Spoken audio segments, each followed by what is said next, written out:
तो कैसे हैं सब लोग? बढ़िया, एकदम आवाज क्लियर है। चलो, तो hello everyone, my name is Sanjeev Pandey और स्वागत है आपका अपने प्यारे से चैनल में, खूबसूरत से चैनल में, जेआर कॉलेज में। तो जैसा कि आपको पता है, we have started the topic that is kinetic theory, और हम लोग ने काइनेटिक थ्योरी वाला पार्ट खत्म कर दिया था ऑलरेडी। तुम लोग ने वो लेक्चर वीडियो देख लिए हैं।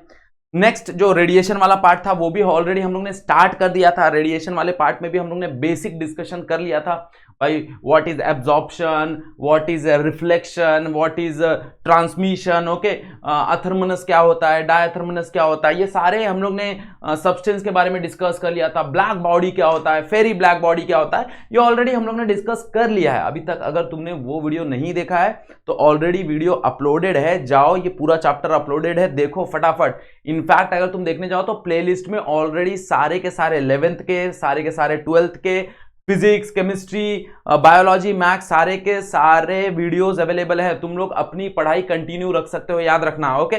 कुछ जो चैप्टर्स बचे हुए हैं वो हम लोग खत्म कराने की कोशिश कर रहे हैं, ओके। चलो, तो अपने पढ़ाई में थोड़ा भी कॉम्प्रोमाइज मत करना, ओके। सारे के सारे वीडियोस अवेलेबल है, इनफैक्ट कॉमर्स के भी वीडियो सारे के सारे अवेलेबल है, जाके फटाफट देखो, फटाफट शेयर करो अपने दोस्तों को, ओके। तो स्टार्ट करें टॉपिक आज का। आज हम लोग डिस्कस करने वाले हैं emission of heat radiation, coefficient of emission discuss करने वाले हैं, Kirchhoff's law of radiation discuss करने वाले हैं। देखो यहां पे ना, ये जो किरचॉफ्स लॉ ऑफ रेडिएशन है ना, ये बहुत ज्यादा कंफ्यूजिंग है। क्यों कंफ्यूजिंग है? कारण है उसके पीछे। बिकॉज अगर हम कहीं ना कहीं देखने जाए ना तो तुम्हारा ये जो पार्ट है ना, क्या बोलते हैं, करंट इलेक्ट्रिसिटी वाला, वहां पे भी किरचॉफ्स की कहानी है। वहां पे किरचॉफ्स लॉ ऑफ इलेक्ट्रिसिटी है and this is the Kirchhoff's law of heat radiation है। तो थोड़ा बहुत कंफ्यूजन होता है, ध्यान देना कैसा सवाल पूछा गया है। Kirchhoff's law of heat radiation पूछा गया है या फिर किरचॉफ्स लॉ ऑफ इलेक्ट्रिसिटी पूछा गया है, इस चीज पे थोड़ा सा ध्यान दे देना, ओके। क्लियर? चलो स्टार्ट करें टॉपिक। तो Kirchhoff's law of heat radiation, okay, ये चीज पे थोड़ा सा ध्यान दे देना, हीट रेडिएशन। नेक्स्ट हम लोग बात करेंगे spectral distribution of black body radiation. फिर हम लोग when displacement law and Stephen Boltzmann law. मतलब मैं बोलना चाहूं तो लास्ट 3 बार 4 बार से एक सवाल तो पूछा ही जाता है, 1 मार्क के लिए, 2 मार्क के लिए, इनफैक्ट कभी कभी तो 3 मार्क के लिए पूछ लेते हैं भाई। वेन डिस्प्लेसमेंट लॉ और स्टीफन बोल्ट्जमैन लॉ दोनों 3 मार्क के लिए पूछ लेते हैं, तो इट इज वेरी इंपॉर्टेंट, याद रखना ये चीज को, थोड़ा भी स्किप मत करना। वैसे तो सारा ही इंपॉर्टेंट है बट ये दोनों बहुत ज्यादा इंपॉर्टेंट है, ओके। चलो, सो बुक और पेन ले लो, बैठ जाओ आराम से, सारा का सारा वीडियो एक साथ खत्म करना, ओके, आराम से। जो भी कुछ डाउट है भाई, डाउट फटाफट कमेंट कर देना या फिर इंस्टाग्राम में ये कर देना, डीएम कर देना। इंस्टाग्राम का हैंडल दे देता हूं मैं यहां पे,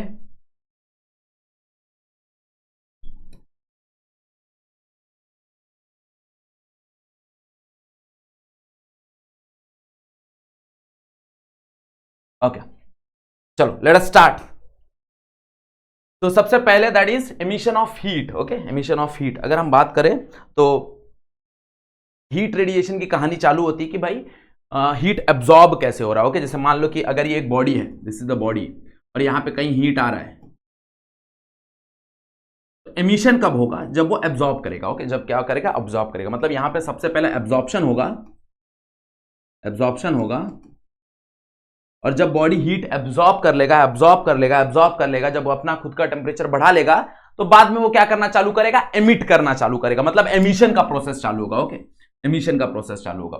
तो अगर हम देखने जाए तो एक साइंटिस्ट थे दैट, उनका नाम तो नहीं याद है बेसिकली मुझे, नाम मेरे ख्याल से क्या था उनका, प्रिवोस्ट, ओके। सो साइंटिस्ट थे वो, उन्होंने कहानी दी थी, उन्होंने थियरी दिया था कि भाई एट एवरी टेम्परेचर, ओके, हर एक टेम्परेचर पे, एट एवरी टेम्परेचर, यहां पे लिख देता हूं, at every temperature body, at every temperature body absorb and emit heat radiation, okay. मतलब कोई भी टेम्परेचर होने दो, ओके, कोई भी टेम्परेचर होने दो, डजंट मैटर, हर एक टेम्परेचर पे बॉडी क्या करेगा? हीट एब्जॉर्ब करेगा और हीट एमिट करेगा। क्या करेगा? हीट एब्जॉर्ब करेगा और हीट एमिट करेगा। मतलब मान लो कि ये एक स्केल है, let us consider the scale, और ये स्केल को मैंने लेट्स से सहारा डेजर्ट में रख दिया। क्या रख दिया? सहारा डेजर्ट में रख दिया।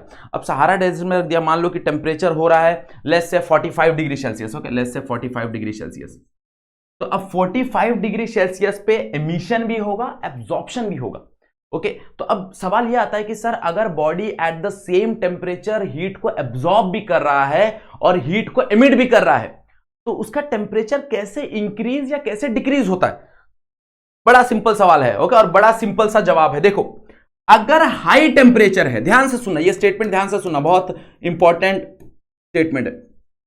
अगर टेम्परेचर हाई है, क्या है? टेम्परेचर हाई है।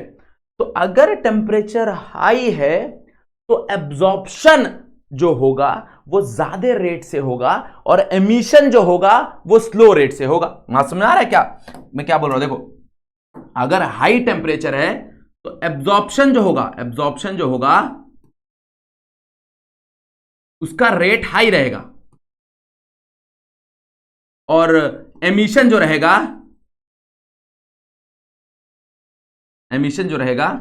उसका रेट लो रहेगा।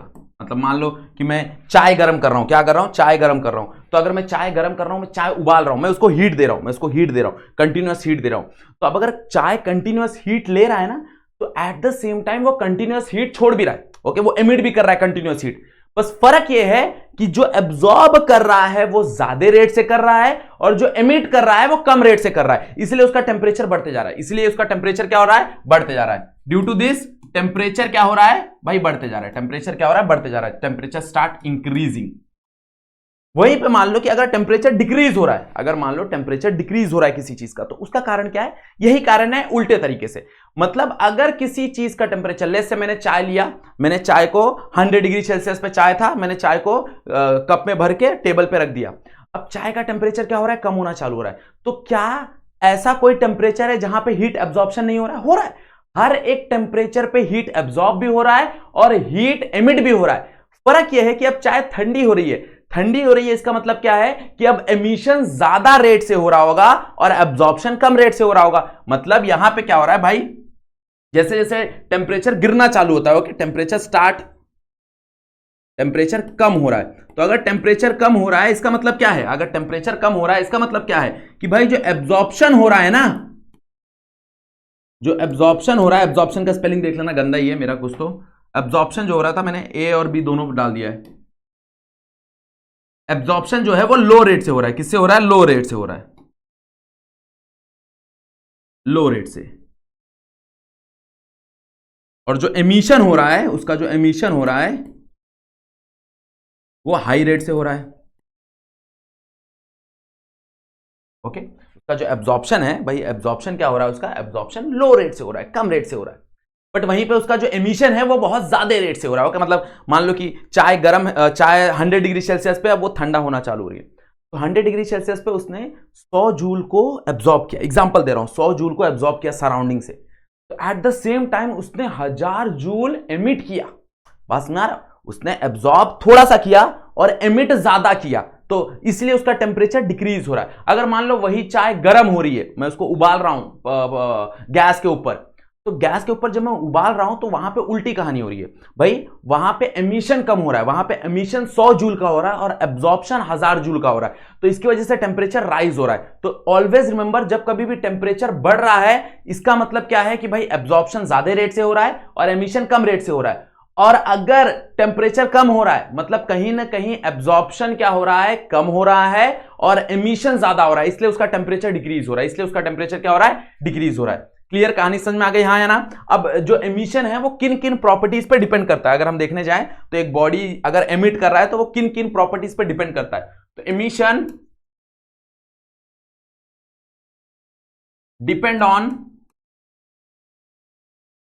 सबसे पहला भाई, सबसे पहला वो डिपेंड करता है कि what is the heat of emission या फिर what is the heat of absorption, क्योंकि हीट जितना एमिट करेगा उतना ही एब्जॉर्ब करेगा, तो दोनों सेम ही होता है। जितना अमाउंट ऑफ हीट में एब्जॉर्ब कर सकता हूं, मैक्सिमम उतना ही अमाउंट ऑफ हीट में एमिट कर सकता हूं, याद रखना। ओके, अगर मैंने एब्जॉर्ब किया है 100 जूल, तो ज्यादा से ज्यादा, बहुत ज्यादा अगर मैं एमिट कर सकता हूं ना, तो वो 100 जूल ही कर सकता हूं, उससे ज्यादा मैं नहीं कर सकता, याद रखना। ओके, तो एमिशन और एब्जॉर्प्शन की कहानी कहीं ना कहीं सेम है। तो सबसे पहला वो डिपेंड करेगा अमाउंट ऑफ हीट एमिटेड या फिर amount of heat absorpted, amount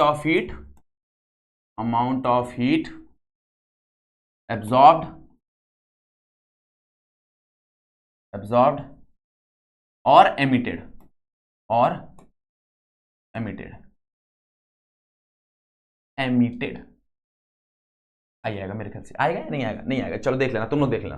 amount of heat absorbed and emitted. Okay, second चीज पे वो डिपेंड करता है भाई सरफेस एरिया। सरफेस एरिया क्या है? Surface area of the body. Third वो डिपेंड करता है टाइम, भाई कितने टाइम के लिए हम उसको ये कर रहे हैं। ओके, कितने टाइम के लिए हम उसको एक्सपोज कर रहे हैं, कितने टाइम के लिए वो हीट एमिट कर रहे हैं। जैसे मान लो कि 2 चाय है, एक चाय को मैंने 10 मिनट के रखा है, एक चाय को मैंने 5 मिनट के लिए रखा है, तो बट ऑब्वियस कि भाई एक चाय जो 10 मिनट के लिए रखा है वो ज्यादा टाइम तक रखा गया है तो वो ठंडी ज्यादा हो जाएगी, और जिसको मैंने 5 मिनट के लिए रखा है उसको कम समय के लिए रखा है तो हो सकता है कि उससे वो कम ठंडी हो। तो दैट डिपेंड्स कि कितने टाइम के लिए हम उसको एक्सपोज कर रहे हैं। ओके, या फिर कितने टाइम के लिए उसको हम लोग गर्म कर रहे हैं। मान लो एक चाय है जिसको मैंने 5 मिनट उबाला, एक चाय मैंने जिसको 50 मिनट उबाला, तो बट ऑब्वियस है कि भाई उसका टेम्परेचर ज्यादा हो जाएगा। यस और नो? तो वही चीज है, बस वही फर्क है कि भाई टाइम भी फैक्टर है। मतलब हम लोग अगर देखने जाए तो यहां पे हम डिफाइन करते हैं, क्या डिफाइन करते हैं? Emissive power. क्या डिफाइन करते हैं? Emissive power. एमिसिव पावर जिसको हम लोग जनरली आरबी से रिप्रेजेंट करते हैं। Okay, what is RB? Emissive power of the black body. Okay, हम ब्लैक बॉडी के रेफरेंस में हम इसको डिफाइन करते हैं। क्यों? क्योंकि ब्लैक बॉडी एक ऐसा बॉडी है जो सबसे ज्यादा हीट एब्जॉर्ब कर सकता है। यस और नो? ये चीज ऑलरेडी हम लोग ने डिस्कस की है। अगर अभी तक ये चीज नहीं देखी है तो इसके पहले वाले लेक्चर में जाके देखो। ओके, तुम लोग सर्च मार सकते हो kinetic theory of gases radiation, JR tutorial search मार देना तो आ जाएगा। ओके, तो हम लोग ने ऑलरेडी डिस्कस किया कि भाई जो ब्लैक बॉडी है वो सबसे ज्यादा अमाउंट ऑफ हीट एब्जॉर्ब कर रही है, तो जाहिर सी बात है कि सबसे ज्यादा अमाउंट ऑफ हीट एमिट कौन करेगा? That is a black body, that is a black body.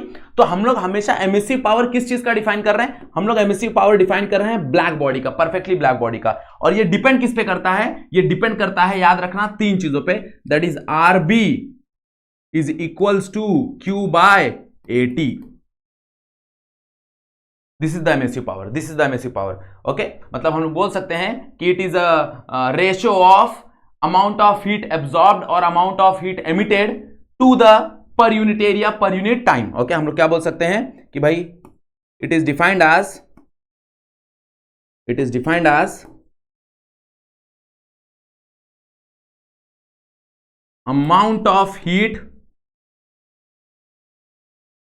Absorbed. अब मैं क्यों एब्जॉर्ब बोल रहा हूं? देखो, क्योंकि जितना एब्जॉर्ब होगा उतना ही एमिट होगा, और एमिटेड, इसलिए मैं एमिटेड भी बोल रहा हूं।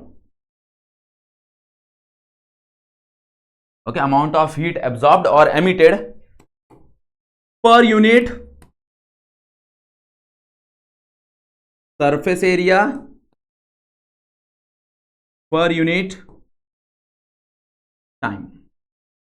क्लियर? मतलब RB is equals to Q by AT, RB is equals to Q by AT, and this is the maximum, and this is the maximum. क्यों? क्योंकि ये ब्लैक बॉडी है और ब्लैक बॉडी सबसे ज्यादा हीट एमिट कर सकता है। क्यों? क्योंकि वो सबसे ज्यादा हीट एब्जॉर्ब कर सकता है। जाहिर सी बात है भाई, अगर यहां पे एक बॉडी है, this is the black body, और ये this is the silver body. अब जो सिल्वर बॉडी है ये ज्यादा से ज्यादा हीट रिफ्लेक्ट कर रहा है, ये रिफ्लेक्ट कर रहा है, इसका एब्जॉर्प्शन कम है, तो सिंस इसका एब्जॉर्प्शन कम है तो इसका एमिशन भी कम होगा। ये क्या है? It is a black body, it is a black body. अगर ये ब्लैक बॉडी है तो हीट को एब्जॉर्ब कर रहा है, सिंस ये हीट को एब्जॉर्ब ज्यादा कर रहा है तो बट ऑब्वियस है एमिट भी ज्यादा करेगा। क्लियर? यस और नो? हाँ या ना? समझ में आया कि नहीं समझ में आया? समझ में आया सर। ओके, इसके यूनिट की बात कर ले तो इसका एसआई यूनिट क्या हो जाएगा? What will be the SI unit? चलो बता दो फटाफट, what will be the SI unit? क्यों? क्यों हीट है, हीट इज जूल, तो जूल पर सेकेंड पर मीटर स्क्वायर। तुम ऐसा बोल सकते हो इसको, जूल पर सेकंड पर मीटर स्क्वायर, या फिर जूल पर सेकंड क्या होता है? वैट। तो तुम लोग इसको ऐसा भी बोल सकते हो कि वैट पर मीटर स्क्वायर। तो जो बोलना चाहो तुम लोग बोल सकते हो। You can say joule per second metre square और you can say watt per metre square, दोनों का दोनों सेम ही यूनिट है। ओके, बस हम लोग ने जूल पर सेकंड को क्या लिख दिया? जूल पर सेकंड को हमने वैट लिख दिया। क्लियर? कहानी समझ में आ गई एवरीवन? हाँ या ना? ओके, अब अगर मान लो कि मेरे को एक ऑर्डिनरी बॉडी के लिए डिफाइन करना है, तो ऑर्डिनरी बॉडी के लिए कैसे डिफाइन करेंगे? उसके लिए हम लोग डिफाइन करते हैं कोएफिशिएंट ऑफ एमिशन। हम लोग क्या डिफाइन करते हैं? हम लोग डिफाइन करते हैं coefficient of emission. Okay, so what is coefficient of emission? हम कंपेयर कर रहे हैं, जैसे हमने एब्जॉर्प्शन के लिए डिफाइन किया था, अगर तुमको याद होगा हम लोग ने कोएफिशिएंट ऑफ एब्जॉर्प्शन डिफाइन किया था। क्या डिफाइन किया था कोएफिशिएंट ऑफ एब्जॉर्प्शन? हम लोग ने डिफाइन किया था कि भाई कोएफिशिएंट ऑफ एब्जॉर्प्शन क्या होता है? It is a ratio of कितना अमाउंट ऑफ हीट एब्जॉर्ब हुआ टू द कितना अमाउंट ऑफ हीट उसके ऊपर इंसिडेंट हुआ। वैसे उसी तरह हम एमिशन की बात करते हैं। एमिशन में क्या करेंगे, हम उसको कंपेयर करेंगे कि सबसे ज्यादा एमिशन किसका हो रहा है। भाई सबसे ज्यादा एमिशन हो रहा है ब्लैक बॉडी का, तो हम इसको कंपेयर करते हैं, that is coefficient of emission. Generally हम इसको ई से रिप्रेजेंट करते हैं, तो E is defined as R by RB। Okay, what is E? E is R by RB। इसका मतलब क्या है, what is R? R is the emissive power of ordinary body. Ordinary मतलब other than black body, ordinary body का मतलब other than black body, ऐसा ordinary body. And what is RB? RB is the same emissive power, but it is the emissive power of perfectly black body. Emissive power of perfectly black body. Black body. Okay, it is the emissive power of perfectly black body. Clear बात समझ में आ रहा है? मतलब E is equals to R by RB. E is equals to R by RB. इसको अगर define करना है तो हम ऐसे भी डिफाइन कर सकते हैं कि भाई it is a ratio of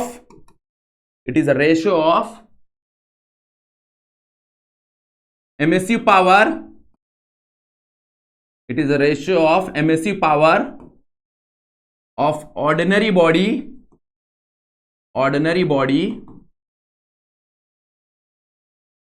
to the emissive power of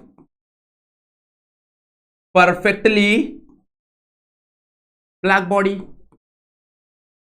Yes or no? Okay, so it is a ratio of by emissive power of ordinary body to the emissive power of perfectly black body.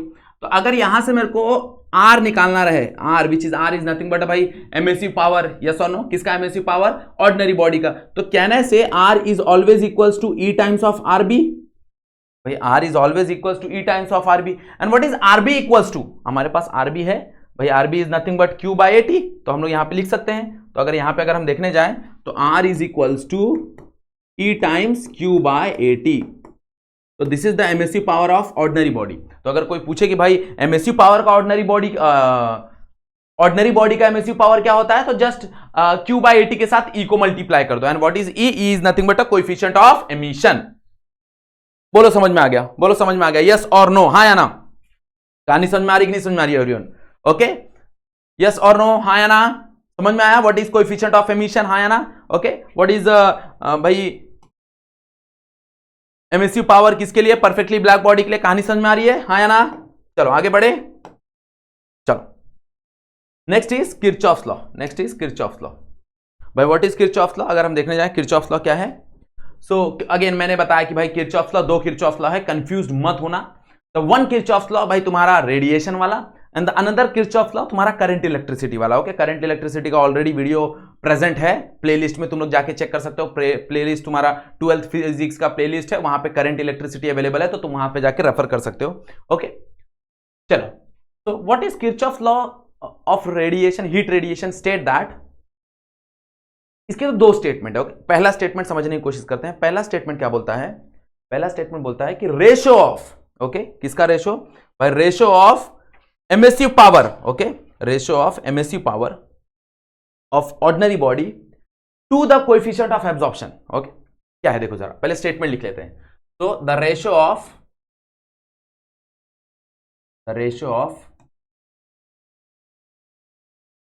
Emissive power, the ratio of emissive power to the coefficient of absorption. याद रखना, absorption की बात हो रही है। To the coefficient of absorption, the ratio of emissive power, किसका emissive power?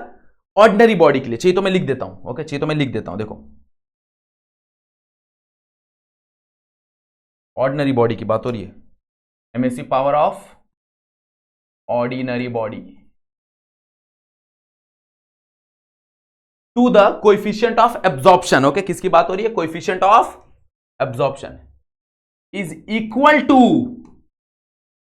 Equal to the emissive power. Okay, equal to the emissive power, किसका emissive power? Emissive power of perfectly black body.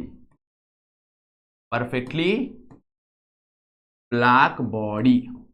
Okay, मतलब अगर इसको हम लोग numerically लिखना चाहे तो मैं बोल सकता हूं R divide by A is always equals to RB। Okay, is always equals to RB। This is nothing but Kirchhoff's law of radiation.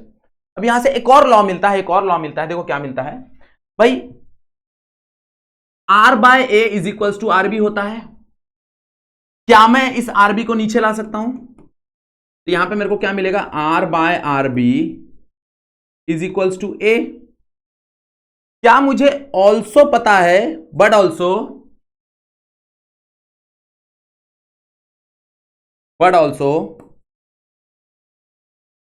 we know that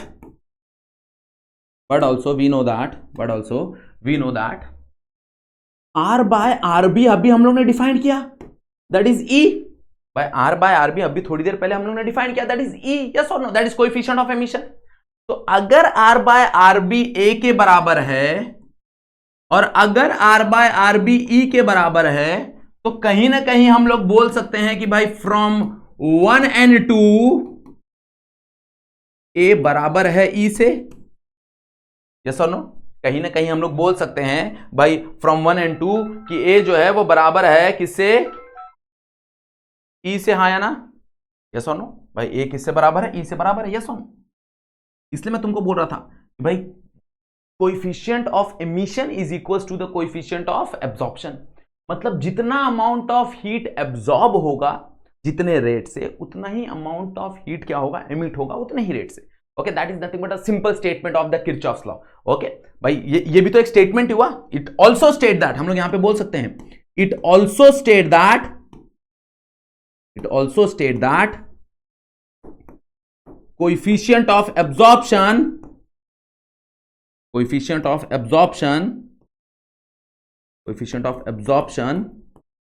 is equal to the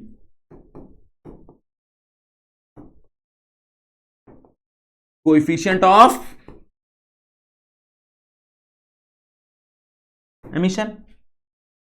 is also state that coefficient of absorption is equals to coefficient of emission। एक simple way में, या फिर तुम लोग ये बोल लो कि भाई ये सेम स्टेटमेंट है, दोनों सेम ही कहानी। याद रखो, the ratio of emissive power of ordinary body, okay, emissive power of ordinary body to the coefficient of absorption, वो किसके बराबर है भाई? वो बराबर है एमिसिव पावर। किसका emissive power? Perfectly black body का। किसका?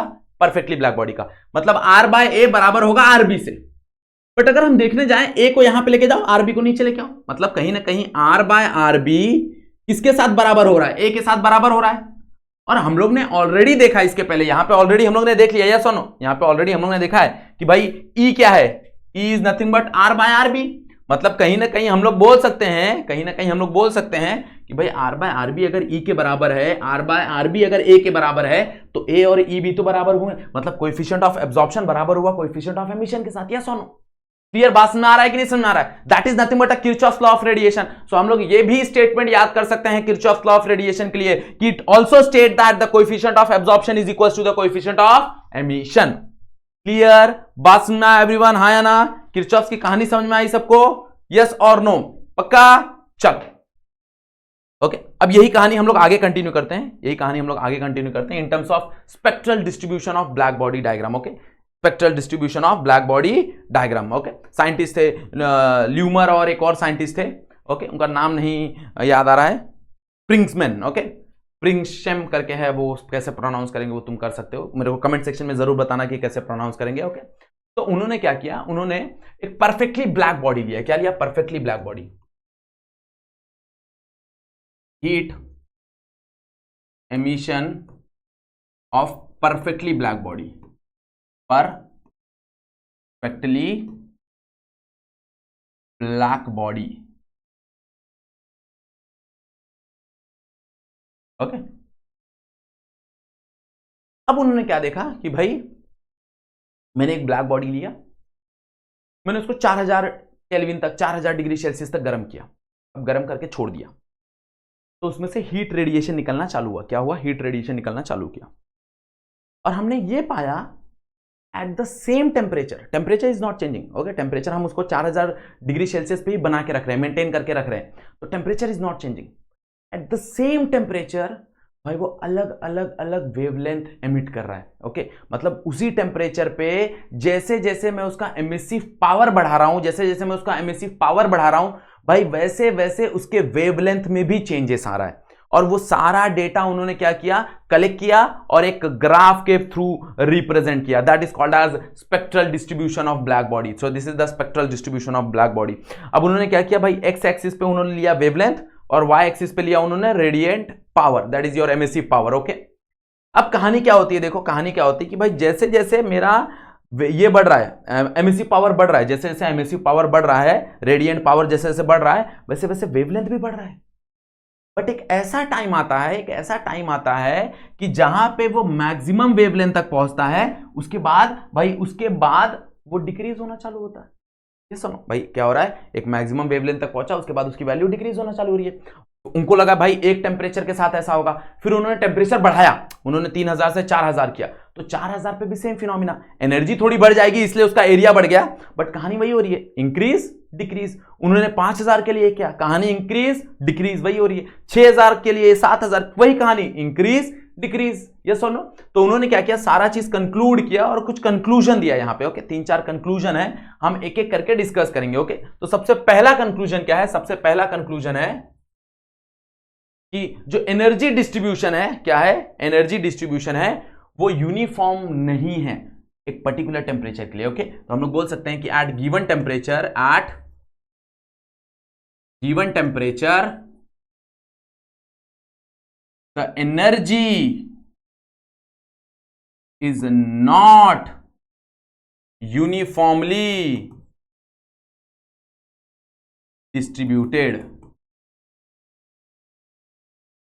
Okay, so at given temperature the energy is not uniformly distributed. Okay, और इस सेकंड देख सकते हो तुम लोग भाई, टेम्परेचर चेंज नहीं हो रहा। अब ये 3000 है तो 3000 का 3000 ही है, बट एनर्जी देखो कहीं पे ज्यादा, कहीं पे ज्यादा, ज्यादा ज्यादा मैक्सिमम, फिर कम कम कम कम कम। यस और नो, मतलब कहीं ना कहीं energy is not uniformly distributed. Yes और नो, क्लियर, कहानी समझ में आ गया। अब सेकंड बात क्या बोल रहा है, सेकंड बात बोल रहा है कि भाई गिवन टेम्परेचर पे, at given temperature, same at given temperature, at given temperature the energy increases up to some maximum value and then decreases। वही तो हो रहा है, देख लो भाई, एक मैक्सिमम वैल्यू तक वो इंक्रीज हुआ, उसके बाद वापस वो डिक्रीज हो गया। यस और नो, हाँ या ना। Okay, what is third one, third one क्या बोल रहा है कि भाई अगर हम देखने जाएं तो जैसे जैसे टेम्परेचर बढ़ रहा है उसका मैक्सिमम वैल्यू कम होते जा रहा है। ध्यान से देखो। ओके, समझाने की कोशिश करता हूं मैं। देखो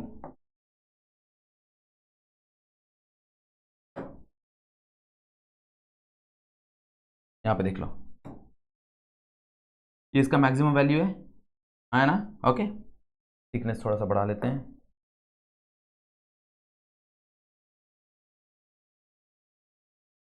बाद में बढ़ाते चलो। ये इसका मैक्सिमम वैल्यू है।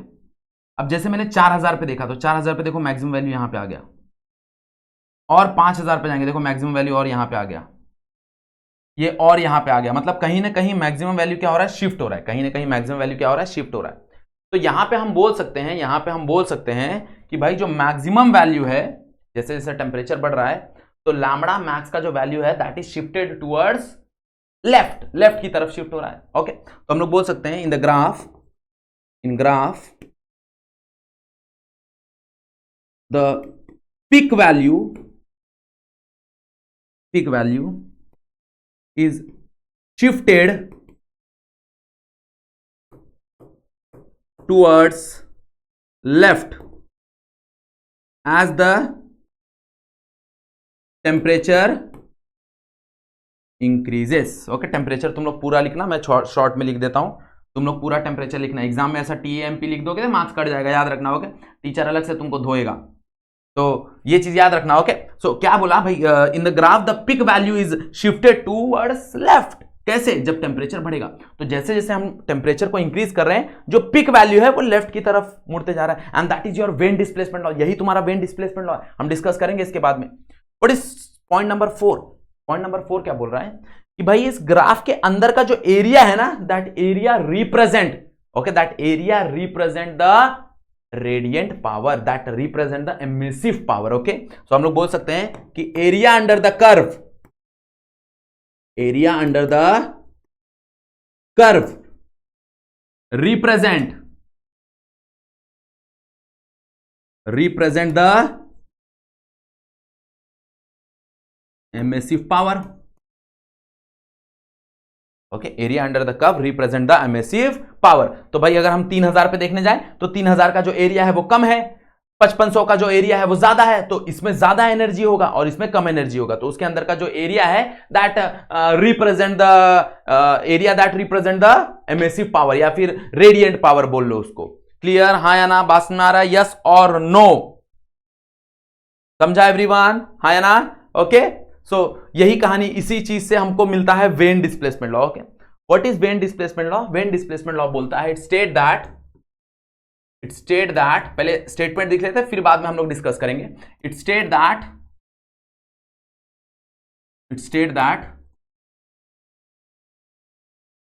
The maximum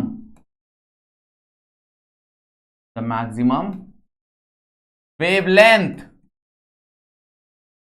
okay, the maximum wavelength emitted, the maximum wavelength for which emissive power is maximum। Wavelength को मैक्सिमम नहीं रखते हैं, वेवलेंथ क्योंकि मैक्सिमम नहीं होता है, उसका एमिसिव पावर मैक्सिमम होता है, इसलिए अपन वेवलेंथ को मैक्सिमम कंसीडर करते हैं। इसलिए अपन इसको ऐसा लिख देते हैं। ओके, चलो बहुत बढ़िया। तो it state that the wavelength for which emissive power is maximum is inversely proportional to the absolute temperature of the body, absolute temperature of the body। मतलब लैम्बडा मैक्स कहीं ना कहीं इनवर्सली प्रोपोर्शनल करेगा temperature के साथ। अगर proportionality sign हटाना है तो लैम्बडा मैक्स कहीं ना कहीं बराबर हो जाएगा B/T के साथ, और where B is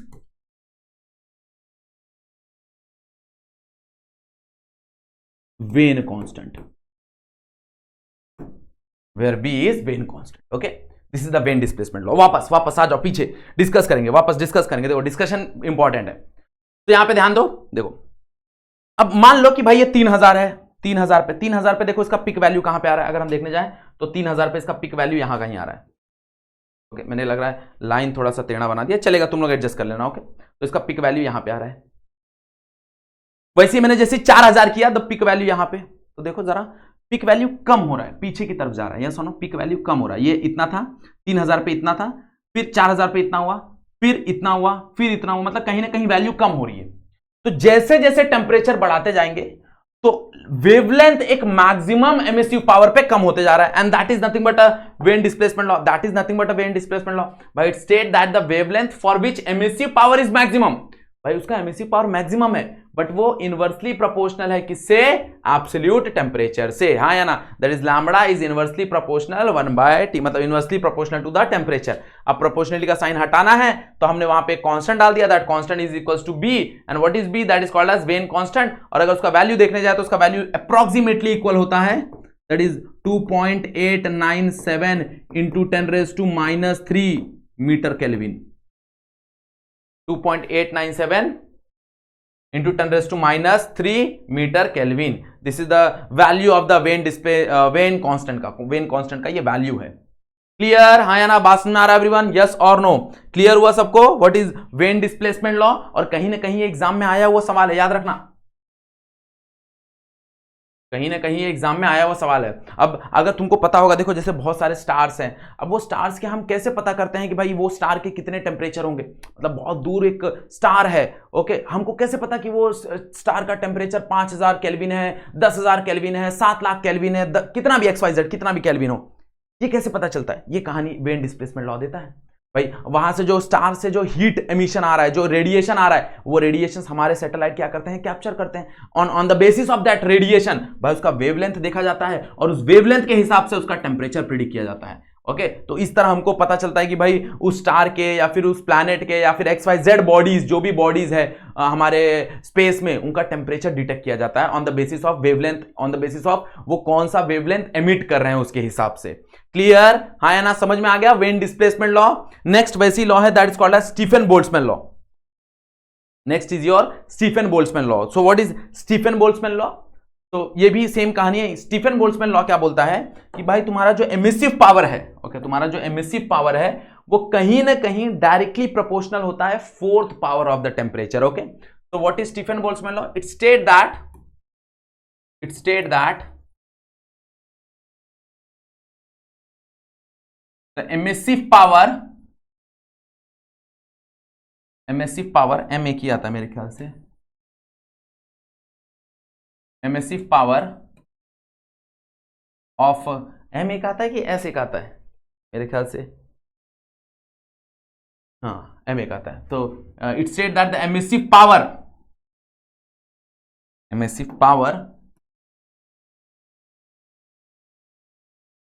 of perfectly black body, again ये भी हम लोग परफेक्टली ब्लैक बॉडी से ही कंसिडर करेंगे, black body, perfectly black body.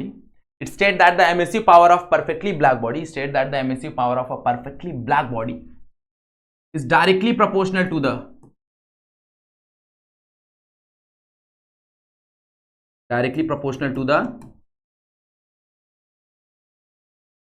okay, is directly proportional to the fourth power of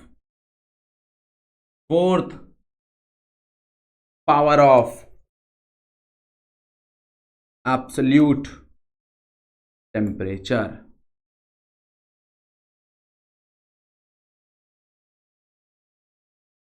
आप समझा मैं क्यों TMP लिखता हूं? क्योंकि टेम्परेचर का कभी कभी स्पेलिंग ही भूल जाता हूं मैं।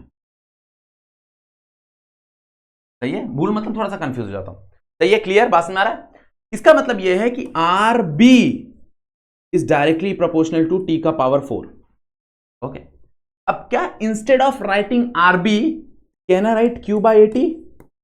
बिकॉज Q/AT तो सेम ही कहानी है ना भाई। RB किसके बराबर था? RB बराबर था Q/AT के।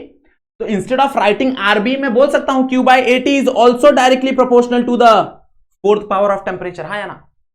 अब ये अगर प्रोपोर्शनलिटी साइन हटाना है तो एक कांस्टेंट डालना पड़ेगा, that constant is Q/AT is equals to sigma T raised to 4, and this is nothing but where sigma is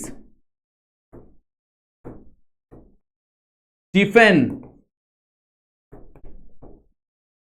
Boltzmann constant. Okay, अब यहां पे बहुत कंफ्यूजन होता है। देखो, एक होता है बोल्ट्जमैन कांस्टेंट, इसी चैप्टर में हम लोग ने स्टार्टिंग में पढ़ा है Boltzmann constant, that is KB, that is Boltzmann constant. This is sigma. Sigma is the Stephen Boltzmann constant. Okay, sigma is the Stephen Boltzmann constant. Don't confuse. Okay, confuse मत होना इस चीज पे। जो KB है, KB is just a Boltzmann constant. What is sigma? Sigma is the Stephen Boltzmann constant. Okay, sigma is the Stephen Boltzmann constant. Clear? हाँ या ना? बात समझ में आ रहा है? Yes or no? कहानी समझ में आ रही है? चलो, इसके वैल्यू की अगर बात करें तो इसका वैल्यू हो जाता है that is 5.67 into 10 raised to -8। Okay, 5.67 into 10 raised to -8। और अगर यूनिट की बात करें तो यूनिट क्या हो जाएगा? That is joule per second metre square kelvin raise to 4। क्या हो जाएगा? Joule per second metre square kelvin raise to 4। Okay, क्योंकि टेम्परेचर नीचे जाएगा तो केल्विन रेज टू 4 आ जाएगा। या फिर इसको ऐसे भी बोला जा सकता है, watt per metre square kelvin raise to 4। Okay, या फिर ऐसे बोला जा सकता है वाट जूल पर सेकंड क्या हो जाएगा? जूल पर सेकंड वैट हो जाएगा, तो watt per metre square kelvin raise to 4, ऐसे भी बोला जा सकता है। Okay, clear? थोड़ा सा ऊपर कर दूं इसको, शायद तक तुमको दिखे अच्छे से प्रॉपर। इसके डायमेंशन की भी हम बात कर सकते हैं। ओके, इसके डायमेंशन की बात कर सकते हैं। What will be the dimension? Dimension क्या हो जाएगा? अगर हम लोग डायमेंशन देखने जाए सिग्मा का, कौन बताएगा मेरे को कमेंट करके? छोड़ दो तुम्हारे लिए, तुम करोगे, सॉल्व करोगे, डायमेंशन सॉल्व करोगे? देखो क्या हो जाएगा कि सॉल्व कर दूं। चलो पहले वीडियो पॉज करो, मेरे को डायमेंशन कमेंट करो, उसके बाद वीडियो आगे बढ़ेगा। ओके चलो पॉज कर लिया सब लोग ने, आंसर दे दिया सब लोग ने। चलो अब देखो जूल क्या है, जूल इज, मैंने तुमको बोला है भाई जूल का रट लो, तो L2m1T-2। नीचे क्या है, सेकंड हो जाएगा T1, metre square L2, kelvin K⁴, हाँ है ना? तो क्या हो जाएगा देखो, L2 गेट कैंसल, यस और नो, L2 गेट कैंसल, तो क्या मिलेगा, L0 m1 T-3 K⁻⁴. This is the dimension of sigma, that is Stefan-Boltzmann law. Okay, this is the dimension of Stefan-Boltzmann constant. Okay, Stefan-Boltzmann constant का ये dimension है, that is L0 m1 T-3 K⁻⁴. Okay, हाँ या ना? मतलब वो temperature के 4th power पे डिपेंड करता है इनवर्सली, हाँ या ना? क्लियर, कहानी समझ में आ गई? What is Stefan Boltzmann law? अब इसी चीज को ना, ये ब्लैक बॉडी के लिए है। अगर मान लो इसको मेरे को डिफाइन करना रहे फॉर ऑर्डिनरी बॉडी, तो ऑर्डिनरी बॉडी के लिए भी इस चीज को हम डिफाइन कर सकते हैं। ओके, अगर मान लो मेरे को स्टीफन बोल्ट्जमैन लॉ को ऑर्डिनरी बॉडी के लिए डिफाइन करना रहा, for ordinary body, ordinary body के लिए भी मैं डिफाइन कर सकता हूं। कहानी वही रहेगी, बस Q/AT है ना, यहां पे सिर्फ क्या डाल दो, E sigma T⁴, where is coefficient of emission, आया ना? क्लियर, समझ में आ गया? तो that is Q/AT is equals to E sigma T⁴, आया ना? ओके, तो बस E को मल्टीप्लाई कर दो तो ये ऑर्डिनरी बॉडी के लिए बन जाएगा। क्या बन जाएगा? ऑर्डिनरी बॉडी के लिए बन जाएगा। मान लो कि अगर कहीं पर सराउंडिंग टेम्परेचर गिवन है, कि भाई आसपास का सराउंडिंग टेम्परेचर भी गिवन है, तो यही फॉर्मूले में चेंज कैसे आता है? Okay, if surrounding temperature is given, if surrounding को रूम टेम्परेचर लिख देता हूं ऐसे, if room temperature is given as, उसको ले लेते हैं T0, क्या ले लेते हैं? T0।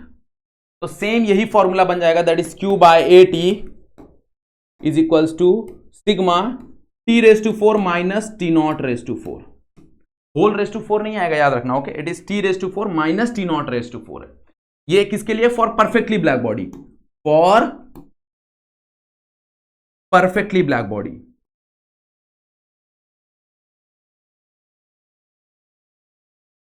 सिर्फ जो भी तुम्हारा सराउंडिंग टेम्परेचर गिवन होगा वही सराउंडिंग टेम्परेचर तुमको माइनस कर देना है। अगर मान लो ऑर्डिनरी बॉडी है तो सेम फॉर्मूला यहां पे आ जाएगा, E sigma T⁴ minus T⁻⁴। ये किसके लिए हो जाएगा? ये हो जाएगा for ordinary body. Ordinary body मतलब other than black body. Okay, मतलब सेम ही कहानी है, बस यहां पे फर्क ये है कि भाई यहां पे अपने को एक रूम टेम्परेचर दे दिया है, और रूम टेम्परेचर दे दिया तो हमको पता है भाई कोई भी बॉडी जो है वो रूम टेम्परेचर तक ही ठंडा हो सकता है, उससे ज्यादा नीचे तो नहीं जाएगा। तो इसलिए हम लोग क्या करते हैं कि रूम टेम्परेचर को उससे माइनस कर देते हैं, तो यहाँ पे T⁴ माइनस T⁻⁴ हो जाएगा। क्लियर, हाँ या ना? फॉर परफेक्टली ब्लैक बॉडी है तो E का वैल्यू तुम्हारा 1 हो जाएगा, तो इसलिए यहां पे E का वैल्यू नहीं होता। फॉर ऑर्डिनरी बॉडी है तो यहां पे E का वैल्यू आ जाएगा। यस और नो? क्लियर, याद रखना परफेक्टली ब्लैक बॉडी के लिए E का जो वैल्यू होता है वो हमेशा 1 होता है। ये कहीं ना कहीं यहां पे नोट डाउन करके लिख लो।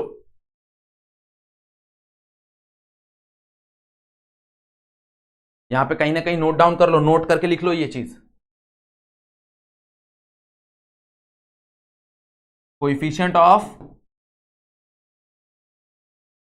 Emission, coefficient of emission for perfectly black body is 1।